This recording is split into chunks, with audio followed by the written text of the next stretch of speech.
தொலைக்காட்சியின் தந்தை என்று அழைக்கப்படும் ஜான் லோகி பைர்டு 1888 ஆண்டு ஆகஸ்ட் 13 அன்று ஸ்காட்லாந்தில் பிறந்தார். ஜனவரி 26, 1926 அன்று லண்டனில் உள்ள தனது ஆய்வகத்தில் உலகின் முதல் இயங்கும் இயந்திர தொலைக்காட்சியை அவர் உலகிற்கு செயல்முறைப்படுத்திக் காட்டினார். 1924 தனது சோதனைகளின் போது 1000 வோல்ட் மின்சார அதிர்ச்சிக்கு உள்ளாகி உயிர் தப்பினார். இதனால் அவரது வீட்டு உரிமையாளர் அவரை வீட்டை விட்டு வெளியேற்றினார். தொலைக்காட்சியில் அவர் முதலில் ஒளிபரப்பிய உருவம் ஸ்டூக்கி பெல் என்ற ஒரு மரப்பொம்மையாகும்.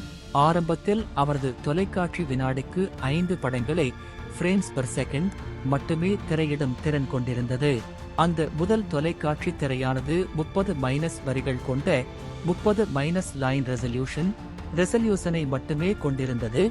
இது ஒரு மனித முகத்தை அடையாளம் காண மட்டுமே போதுமானதாக இருந்தது. கருப்பு வெள்ளை இயந்திர தொலைக்காட்சியை மட்டுமின்றி உலகின் முதல் வண்ண தொலைக்காட்சி அமைப்பையும் இவரே கண்டுபிடித்தார்.